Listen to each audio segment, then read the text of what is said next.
इस 21 साल के लड़के को एक ऐसी जेल में लाया जाता है जहां कानून नहीं सिर्फ ताकत चलती है, जहां हर कैदी खून से अपनी पहचान बनाता है। जेल के अंदर आते ही सब कैदी उसकी जान के दुश्मन बन जाते हैं, लेकिन उन्हें क्या पता था कि जिस लड़के से वो पंगा ले रहे हैं वो असल में उन सब का बाप निकलने वाला है। तो कहानी की शुरुआत में हमें एक पुलिस वैन दिखाई जाती है जो कुछ कैदियों को लेकर सीधा चाइना की एक जेल में पहुंचती है। इस जेल में कोई आम कैदी नहीं रहते, बल्कि ऐसे ऐसे कैदी रहते हैं जो सबसे खतरनाक क्रिमिनल्स होते हैं। जो कोई भी कैदी उनके सामने कमजोर दिखता है वो उसे जान से मार डालते हैं। और आज भी कुछ कैदी इस जेल में लाए जाते हैं, जिनमें एक 21 साल का कम उम्र कैदी रिकी भी शामिल था। उसे इस जेल में इसलिए लाया गया क्योंकि उसने एक आदमी को बेरहमी से मार डाला था। रिकी को इस जेल में पूरे 10 साल की सजा सुनाई गई थी, लेकिन उसकी उम्र कम होने की वजह से उसे इस जेल में पूरे 5 साल बिताने थे। जैसे ही रिकी मेटल डिटेक्टर से गुजरता है, वहाँ रेड अलर्ट आना शुरू हो जाता है, जिसे देखकर गार्ड्स उसे रोककर उसकी चेकिंग करने लगते हैं। यहाँ चेक करने के बाद भी उन्हें रिकी के पास से कुछ भी नहीं मिलता, लेकिन मेटल डिटेक्टर अभी भी बार बार दिखा रहा था कि उसके पास कोई तो लोहे की चीज मौजूद है। इसलिए वो गार्ड्स उसे एक एक्सरे मशीन के पास ले जाते हैं। जैसे ही मशीन चालू होती है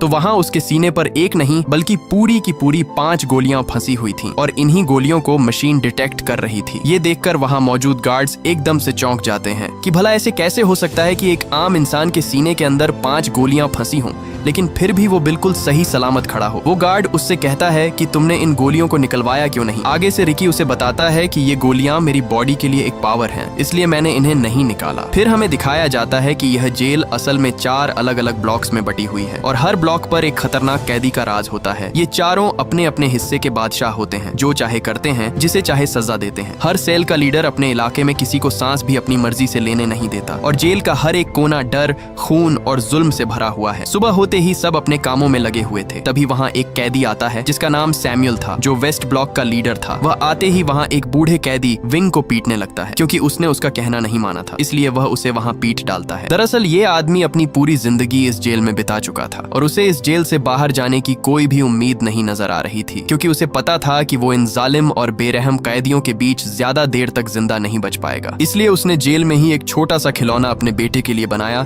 ताकि वो अपने बेटे को एक आखिरी तोहफा दे सके। लेकिन इसी दौरान वो खिलौना सैमुअल उठा लेता है। वो बूढ़ा कैदी अपना खिलौना उससे वापस मांगता है, क्योंकि ये खिलौना उसने अपने बेटे के लिए बहुत मेहनत से बनाया था। लेकिन तभी सैमुअल वो खिलौना उसके सर पर दे मारता है, जिससे वो नीचे जा गिरता है और उसके खिलौने के टुकड़े टुकड़े हो जाते हैं। सैमुअल उसे धमकी देता है कि अगर आज के बाद मुझसे पंगा लिया तो जान से मार डालूंगा। यहाँ वो बूढ़ा उसके ताने सुन सुनकर पूरी तरह तंग आ चुका था, और अब उसके दिल में सैमुअल के लिए एक बदले की आग भड़क उठती है। इसलिए वो खिलौने का टूटा हुआ टुकड़ा उठाकर उसकी तरफ भागता है, लेकिन सैमुअल का चमचा उसके आगे अपनी टांग अड़ा देता है, और मौके पर ही सैमुअल वो खिलौना उठाकर जोर से उसके मुंह पर दे मारता है, जिससे वो वहीं तड़पने लगता है। उसकी दर्दनाक चीखें सुनकर गार्ड वहां आ जाता है, लेकिन इससे पहले कि वो गार्ड उसे उन दरिंदों से बचाता, वो उल्टा उन्हें उसे और पीटने के लिए कहकर चला जाता है। सैमुअल अपने चमचों के साथ दिलेरी से आगे जा ही रहा था, तभी रिकी आकर उसके पैर पर लात दे मारता है, जिससे उसका मुंह सीधा नीचे पड़ी नुकीली कीलों के आर पार हो जाता है, और वो कीलों की लकड़ उसकी आंख फोड़कर रख देती है। इसी दौरान उसका चमचा आकर रिकी पर हमला करने ही वाला था, लेकिन जब रिकी ने उसकी तरफ घूर कर देखा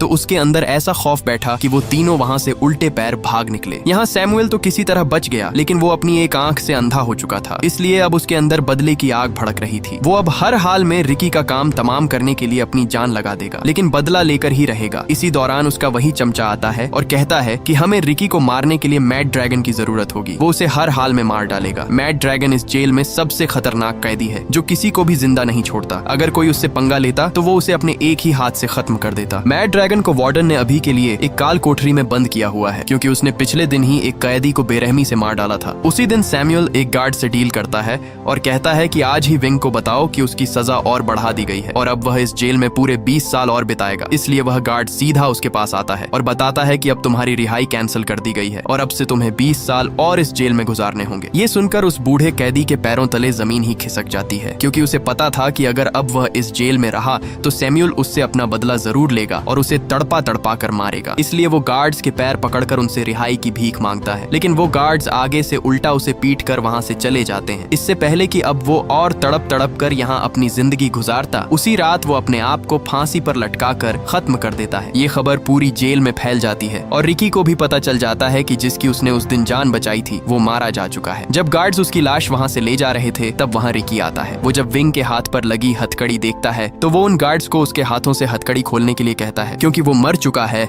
अब तो उसे आजाद कर दो। तभी रिकी उसकी हथकड़ी को वहाँ आसानी से तोड़ डालता है। ये देखकर वो गार्ड्स हैरान रह जाते हैं कि इतनी मजबूत हथकड़ी कोई आम इंसान कैसे तोड़ सकता है। रिकी विंग का वही खिलौना निकालता है जो उस दिन सैमुअल ने तोड़ा था और जिसे रिकी ने ठीक कर दिया था। वो उस खिलौने को उसकी बॉडी पर रख देता है ताकि उसे थोड़ा सा सुकून मिल सके। अब विंग को मरता देखकर उसका दिल अंदर से टूट जाता है और एक बार फिर से रिकी के अंदर बदले की आग भड़क जाती है और अब वो सैमुअल से विंग का बदला लेकर ही रहेगा। अगली सुबह सब कैदी नहाने के लिए आते हैं। जब रिकी नहा रहा था तब वहाँ सैमुअल आकर उसे घूर घूर कर देखने लगता है और इसी दौरान वहाँ वो सांड कैदी मैड ड्रैगन आ जाता है। वो सीधा आकर उसके मुंह पर मुक्का दे मारता है और रिकी गुब्बारे की तरह उछलता हुआ एक कोने पर जा गिरता है। लेकिन आगे से रिकी भी एक तूफान की तरह उठ खड़ा होता है और उसके पेट पर इतने जोर का मुक्का मारता है कि उसका पेट अंदर से फटकर बाहर आ जाता है और वो मौके पर ही मारा जाता है। ये देखकर सैमुअल एक कील को लेकर सीधा रिकी के हाथ के अंदर घुसा देता है, लेकिन आगे से रिकी भी उसकी सब उंगलियों को एक तीली की तरह तोड़ देता है। अब रिकी का बदला लेने का वक्त आ चुका था और वो मौके का फायदा उठाकर एक मुक्का सीधा सैमुअल के पेट से आर पार कर देता है और आखिरकार सैमुअल का काम वहीं पर तमाम हो जाता है। सामने खड़े कैदी ये सब देखकर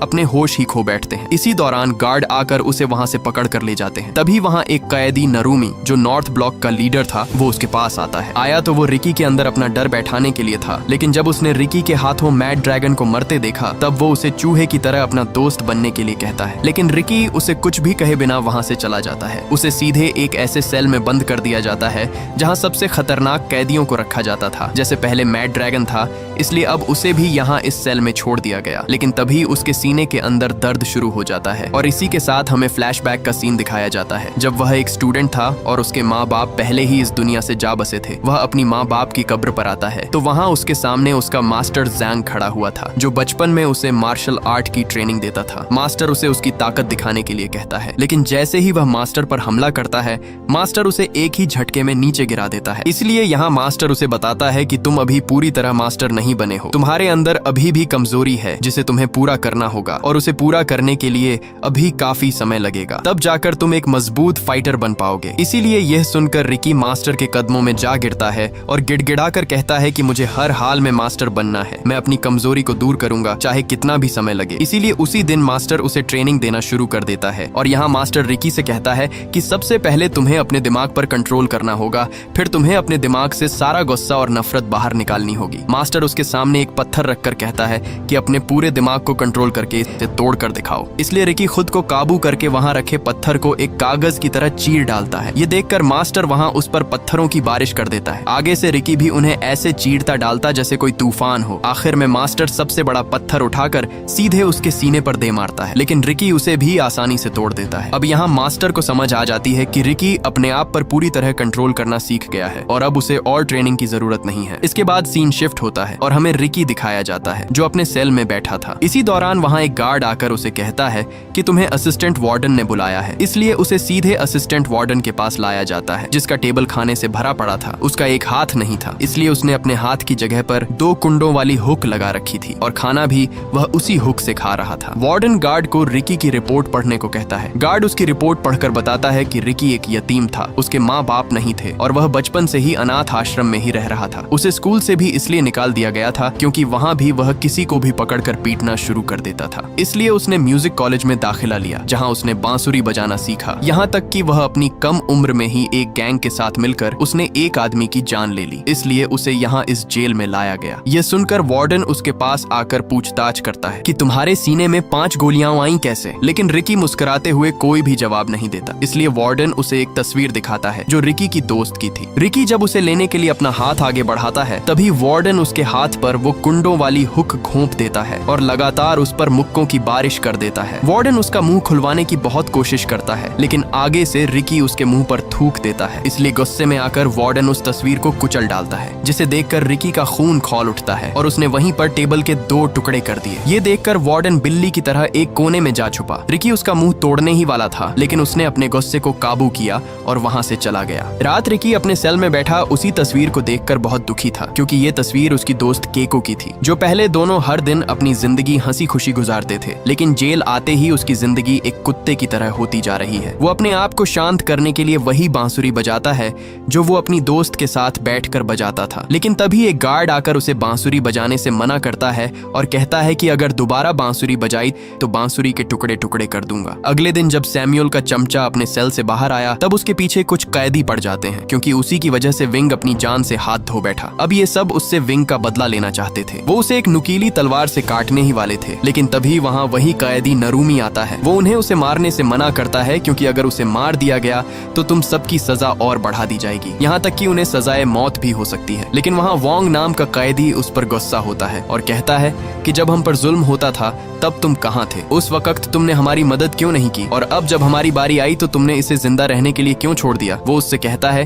कि हमें इसे जिंदा नहीं छोड़ना चाहिए, हमें इसे मारना ही होगा। ये सुनकर नारुमी गुस्से में आ जाता है और वही नुकीली तलवार लेकर उसका मुंह बीच से काट देता है, जिससे वो वहीं तड़पने लगता है। इधर ऊपर खड़ा वार्डन उसे देखकर बहुत खुश होता है और कहता है कि तुमसे ये उम्मीद नहीं थी, लेकिन अब तुमने मेरा दिल खुश कर दिया है। वार्डन उसके मुंह में नुकीला हुक फंसाकर उसकी जिंदा लाश घसीटता हुआ वहां से ले जाता है। उसी दिन वार्डन नारुमी को अपने पास बुलाता है और एक हथियार देकर कहता है कि जिस तरह तुमने वोंग को मारा है उसी तरह अब तुम्हें रिकी को भी जान से मारना होगा। यह सुन नारुमी सोच में पड़ जाता है, क्योंकि वोंग तो एक आम कैदी था, इसलिए उसने आसानी से मार दिया। लेकिन रिकी कोई आम सा कैदी नहीं है। अगर उसने रिकी से पंगा लिया तो वो उसे मैड ड्रैगन की तरह फाड़ कर रख देगा। लेकिन वार्डन का हुक्म था, इसीलिए वो ये करने के लिए मान जाता है। इसके बाद नारुमी जेल के ग्राउंड में आता है। वहाँ उसने वोंग को जंजीरों से बांधकर एक ढांचे पर लटका रखा था, ताकि उसको तड़पता हुआ देखकर बाकी कैदियों के दिलों में उसका खौफ बढ़ जाए और कोई भी दोबारा उसके खिलाफ खड़े होने की हिम्मत न करे। वहाँ उसकी बॉडी को देखकर रिकी को बहुत बुरा लगता है। इसी दौरान नारुमी उस पर हमला कर देता है और दोनों के बीच तगड़ी हाथापाई शुरू हो जाती है। यहाँ मौके पर नारुमी उसे लात दे मारता है, लेकिन तभी नारुमी उसकी आंखों में पिसे हुए कांच फेंक देता है, जिससे रिकी वहाँ पूरी तरह अंधा हो जाता है। उसे वहाँ कुछ भी दिखाई नहीं दे रहा था। इसी का फायदा उठाकर नारुमी ने उसके एक बाजू पर छुरा दे मारा, जिससे रिकी नीचे जा गिरता है। लेकिन मौके पर ही रिकी को वहाँ पानी की पाइपलाइन मिल जाती है। उसने जल्दी से वो पाइपलाइन तोड़ दी, जिससे तेज पानी निकलना शुरू हो जाता है और मौके पर उसने अपनी आंखें धो डाली और एक बार फिर से वो खौफनाक तूफान बन जाता है और नारुमी पर कुत्ते की तरह टूट पड़ता है। और तभी वो उसके सर पर ऐसा चमाट दे मारता है कि उसकी आंख कंचे की तरह निकलकर नीचे जा गिरती है। इसी दौरान वार्डन भी वहाँ पहुंच जाता है और नारुमी को ढेर होता देखकर उसका मुंह खुला का खुला ही रह जाता है। रिकी जल्दी से अपनी नसों को खींचकर एक दूसरी से बांध देता है और एक बार फिर हमले के लिए तैयार हो जाता है। लेकिन इसी दौरान नारुमी हार मान जाता है और एक चाकू सीधा अपने पेट में घोंप देता है। लेकिन ये उसकी एक चाल थी। रिकी जैसे ही उसके पास आता है, वहाँ वो अपनी आंतों को बाहर निकालकर रिकी के गले में लपेट देता है। लेकिन रिकी ने मौके पर ही उसे ऊपर उठाकर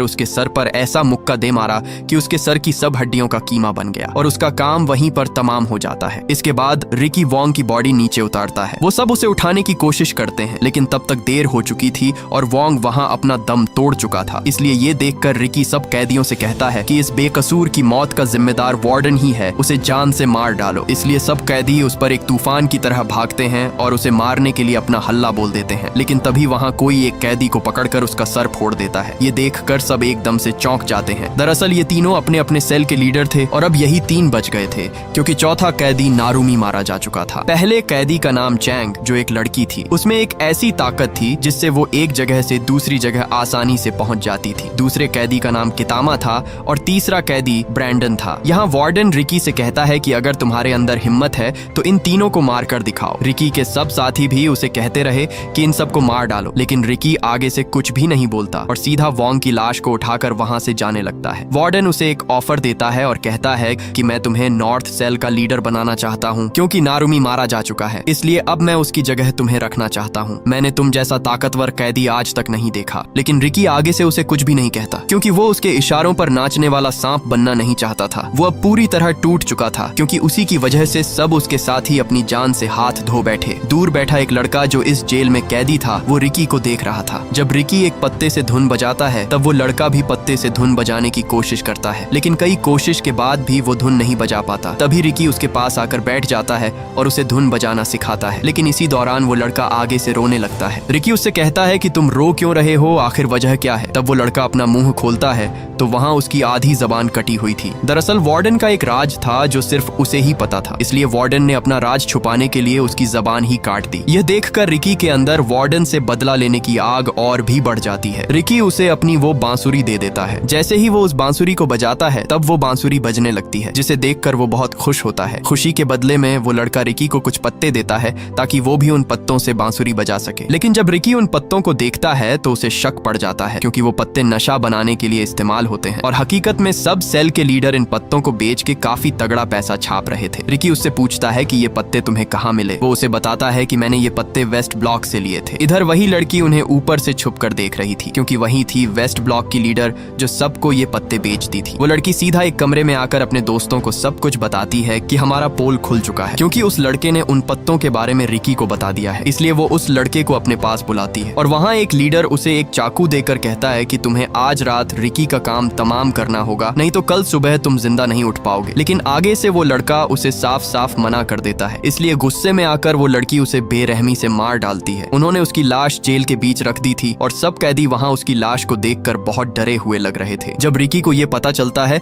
तो वो सीधा उसकी लाश के पास आता है। वहाँ उसकी बॉडी को उन जालिमों ने पीस डाला था। लाश के पास आते ही रिकी को वही बांसुरी पड़ी मिलती है जो उसने उस दिन उस लड़के को दी थी। रिकी अपने साथी को मरता देखकर उसके अंदर गुस्सा उभर आता है। इधर वार्डन को भी उस लड़की के काले करतूत पता चल चुके थे जिससे वो उस पर बहुत गुस्से होता है। दूसरी तरफ रिकी ने पूरे का पूरा उन पौधों का बाग ही जलाकर राख कर डाला। वो लड़की वहाँ भाग कर आती है लेकिन तब तक देर हो चुकी थी और उसके सब पौधे जलकर वहाँ राख बन गए थे। रिकी गुस्से से उसे कहता है कि जिस तरह तुमने मेरे साथी को मारा है उसी तरह मैं भी तुम्हें तड़पा तड़पा कर मारूंगा। उन दोनों के बीच लड़ाई शुरू होने ही वाली थी कि तभी वो लड़की गोली की तरह भागकर उसे ऐसा मुक्का दे मारती है। वो उड़ता हुआ सीधा एक दीवार के साथ जा लगता है। इधर जब जेल के अंदर सब कैदियों को पता चलता है कि बाहर आग पूरी तरह फैलती जा रही है, इसलिए सब कैदी मौके का फायदा उठाकर वहां से बाहर भागने लगते हैं। सब कैदी अपनी आजादी के लिए उस बिल्डिंग से बाहर नीचे भाग जाते हैं क्योंकि उनके पास यही एक आखिरी मौका था इस जेल से भागने का। दूसरी तरफ वार्डन को भी सब पता चल जाता है, इसलिए वो उस गार्ड पर बहुत गुस्से होता है। लेकिन तभी एक गार्ड आकर उसे बताता है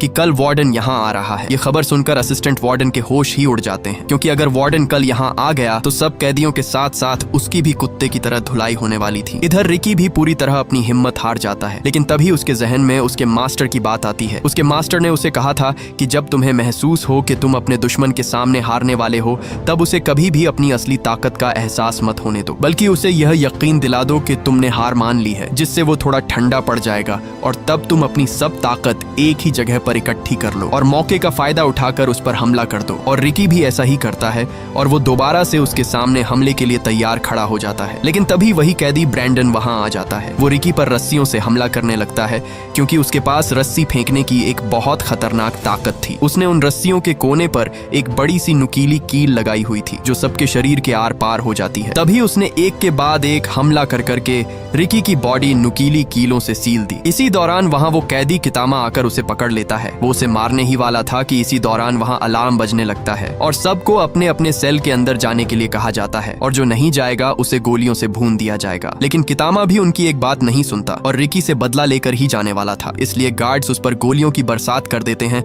और मौके पर ही वो सब वहाँ से भाग निकलते हैं। कितामा रिकी को एक सेल के अंदर ले आता है। सेल के अंदर आते ही उसका दरवाजा बंद हो जाता है और दोनों तरफ से सीमेंट सेल के अंदर भरने लगता है, जिससे वो दोनों सीमेंट के अंदर पत्थर बनकर मरने वाले थे क्योंकि ये चाल वार्डन की ही थी। वार्डन किसी भी हाल में रिकी का काम तमाम करना चाहता था, लेकिन रिकी मौके पर ही उसका दरवाजा तोड़कर भाग निकलता है और कितामा को भी बाहर ले आता है। ये देखकर वार्डन हैरान हो जाता है क्योंकि उसे रिकी से ये उम्मीद नहीं थी कि वो कितामा की मदद करके उसे बाहर निकाल कर ले आया। रिकी वहाँ खड़ा ही था लेकिन उस पर कितामा और सीमेंट का दबाव होने की वजह से वो दोनों नीचे जा गिरते हैं। उसने अपने गार्ड से कहा कि कल वार्डन आने वाला है और जेल में जो कुछ हुआ उसके सब सबूत मिटा दो। मैं वार्डन के जाने के बाद रिकी को सबक सिखाऊंगा। अगले दिन सब वार्डन के आने के इंतजार में खड़े थे। कई घंटों के इंतजार के बाद भी उन्हें वार्डन का नामो निशान तक नहीं दिखा, इसलिए सब थक हार कर वहीं पर लेट जाते हैं। लेकिन तभी दूर उन्हें वार्डन की गाड़ी आती हुई दिखाई देती है, जिसे देखकर सब वहां अलर्ट हो जाते हैं। वार्डन के साथ उसका बेटा भी था। आते ही वार्डन शेंग उसे बताता है कि कल नशीले पत्तों का पूरा बाग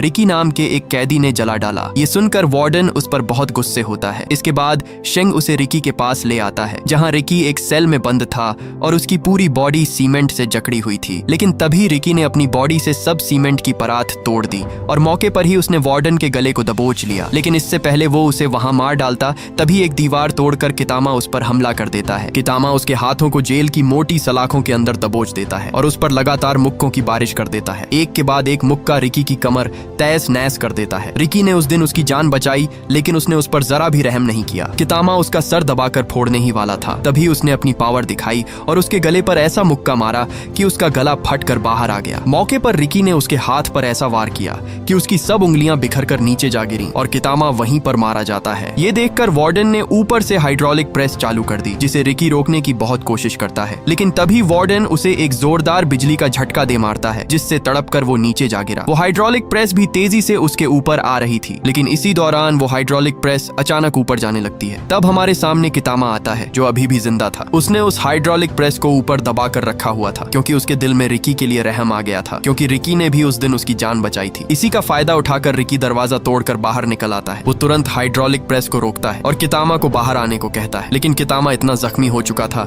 कि वो अपने पैर हिला भी नहीं पा रहा था। और यहाँ कितामा अपनी हिम्मत हार जाता है और वो हाइड्रोलिक प्रेस उसे कुचल डालती है। मरते वक्त कितामा से एक फोटो उड़कर आती है। जब रिकी उसे देखता है तो उस तस्वीर में कितामा और उसकी माँ थी। ये देख रिकी वार्डन पर अपना गुस्सा निकालता है, इसलिए वार्डन एक और बटन दबा देता है और रिकी दोबारा से एक गड्ढे में जा गिरता है। इसके बाद रिकी को एक बड़ा सा गड्ढा खोदकर उसे उसके बीच जंजीरों से बांध कर रखा हुआ था। तभी वार्डन वहां आकर कहता है कि सब कैदी एक एक करके रिकी के ऊपर मिट्टी फेंकना शुरू कर दें, लेकिन वहां खड़े 2 कैदी उसे साफ साफ मना कर देते हैं कि हम रिकी पर ये जुल्म नहीं करेंगे। ये देखकर वार्डन उन्हें वहीं पर गोलियों से भुनवा देता है, इसलिए डर की वजह से सब कैदी एक एक करके उस पर मट्टी डालने लगते हैं। तभी वार्डन उससे कहता है कि अगर तुम पूरे 7 दिन तक इस गड्ढे में जिंदा रहे तो तुम्हें हम आजाद कर देंगे। इसी दौरान वार्डन जेंग वहां उस गड्ढे में एक बांस ठोक देता है, ताकि जब उसकी बॉडी नीचे दफनाई जाए तो वो सिर्फ इस बांस से सांस ही ले सकेगा। रात रिकी के सब दोस्त गहरे सदमे में थे, क्योंकि उन्हीं के हाथों उनका साथी गड्ढे में दबा दिया गया। इधर बाहर वही कैदी आते हैं जो ईस्ट और वेस्ट ब्लॉक के लीडर थे। वो वहां उस बांस के अंदर एक चीज फंसा देते हैं ताकि रिकी सांस न ले सके और वो नीचे ही मारा जाए। लेकिन उन दोनों के जाते ही पीछे से रिकी उस बांस को 2 हिस्सों में तोड़ देता है। इसके बाद हमें दिखाया जाता है कि एक दिन उसकी दोस्त केइको अपने स्कूल से घर वापस जा रही थी। इसी दौरान उसे वहां दूर बैठे कुछ गुंडे दिखाई देते हैं जो उसे पकड़ने के लिए उसका इंतजार कर रहे थे। ये देखकर वो भागने के लिए जैसे ही पीछे मुड़ती है, तब वहां उसे दूसरा गुंडा पकड़ लेता है और उसे सीधा एक कोठरी में लाकर बंद कर देते हैं। उन गुंडों का बॉस केइको से अपना बदला लेना चाहता था, क्योंकि एक दिन केइको की वजह से ही रिकी ने उसकी अच्छी खासी धुलाई कर दी थी। वो उसे वहां मारने ही वाला था कि तभी वो मौके का फायदा उठाकर वहां से भाग निकलती है और वो भागकर सीधा एक बिल्डिंग से कूद जाती है और केइको वहीं पर मारी जाती है। जब रिकी को ये पता चलता है तो उसका दिल अंदर से चूर चूर हो जाता है। वो जैसे तैसे करके उस आदमी को ढूंढ लेता है जिसने उसकी दोस्त की जान ली। आगे से वो आदमी भी उस पर लगातार गोलियां चलाता है, लेकिन रिकी को जरा भी फर्क नहीं पड़ता। उल्टा रिकी उसकी टांग तोड़कर उसका सर फोड़ देता है और वो मौके पर ही मारा जाता है। और यही रिकी का जुर्म था जिसकी वजह से उसे उस खतरनाक जेल में बंदी बनाया गया। दूसरी तरफ उसके 7 दिन पूरे हो चुके थे। उसी दिन रिकी को उस गड्ढे से बाहर निकाला जाता है। वार्डन को यकीन था कि वो मर चुका होगा, लेकिन जैसे ही उसे बाहर निकाला गया तो वहां उसकी सांसें चल रही थीं। ये देखकर वार्डन के होश ही उड़ जाते हैं, इसलिए रिकी को दोबारा से नुकीलेदार सरियों के अंदर फंसा दिया गया। वार्डन उससे उसकी ताकत के बारे में पूछता है कि ऐसी कौन सी ताकत तुम्हारे अंदर है जो तुम मट्टी के अंदर बिना सांस के जिंदा रहे। लेकिन रिकी भी आगे से अपना मुंह नहीं खोलता, इसलिए वहां वही लड़की आती है। उसने अपने हाथ में बहुत सारे ब्लेड रखे हुए थे। वो उन सारे ब्लेडों को रिकी के मुंह के अंदर दबाकर ऊपर से टेप लगा देती है और एक के बाद एक लगातार तमाचे उसके मुंह पर दे मारती है, जिससे रिकी का मुंह खून से लालो लाल हो जाता है। इसी दौरान वार्डन आकर उसके मुंह से टेप उतार देता है, लेकिन आगे से रिकी सब ब्लेड उसके मुंह पर फेंक देता है और सब ब्लेड वार्डन के मुंह के अंदर धंस जाते हैं। इसलिए एक बार फिर से उसे एक खाली काल कोठरी में डाल दिया जाता है। उसी दिन वहां एक कैदी छुपकर उसे खाना देने आता है। वो खाना देकर वहां से जाता ही है कि तभी पीछे से उसे वही कैदी देख लेता है जो नारुमी का चमचा था और उसी दिन वो वार्डन को उसके सेल के अंदर ले आता है। अंदर आते ही वार्डन उस कैदी को मारकर उसे घसीटता हुआ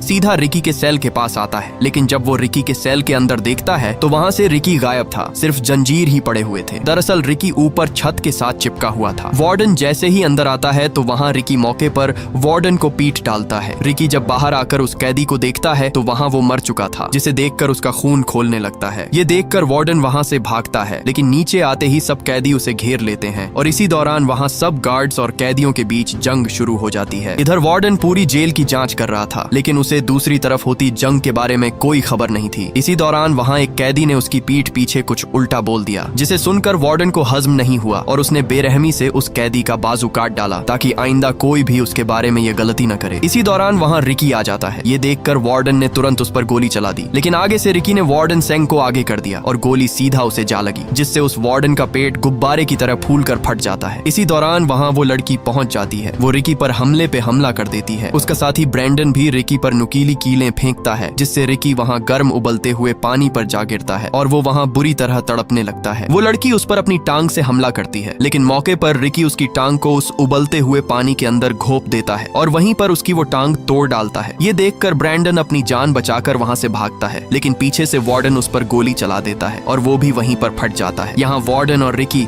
दोनों आमने सामने खड़े थे। तभी रिकी उड़ता हुआ उसे ऐसी लात मारता है जिससे वो सीधा एक दीवार के साथ जा टकराता है, लेकिन इसी दौरान वो वार्डन वहां कांपने लगता है और देखते ही देखते वो वार्डन वहां एक बहुत बड़े मॉन्स्टर में बदल जाता है। और यहाँ हमें पता चलता है कि रिकी की तरह वार्डन के पास भी एक खास किस्म की ताकत थी जो उसे एक खतरनाक मॉन्स्टर में बदल देती है। पहले तो वो मॉन्स्टर रिकी को बुरी तरह पीट डालता है, लेकिन मौके पर रिकी अपने दिमाग से काम लेता है और उसे उठाकर सीधे पास चलते ग्राइंडर में फेंक देता है और उसे जोर से ग्राइंडर के अंदर दबाकर उसका कीमा बना डालता है और आखिर में रिकी उसका बचा हुआ सर उठा लेता है। दूसरी तरफ सब कैदी और गार्ड्स एक दूसरे की धुलाई कर रहे थे। इसी दौरान रिकी वहां आकर सबको वार्डन का कटा हुआ सर दिखाता है और कहता है कि तुम सब आजाद हो। रिकी उस सर को दूर फेंकता है और भागकर उस जेल की दीवार को बीच से टुकड़ों में तोड़ डालता है और यहाँ रिकी के साथ साथ सब कैदी भी आजाद हो जाते हैं और ये मूवी यहीं पर एंड हो जाती है। अगर ये वीडियो आपको अच्छी लगी तो इस वीडियो को लाइक और हमारे चैनल को सब्सक्राइब कीजिएगा।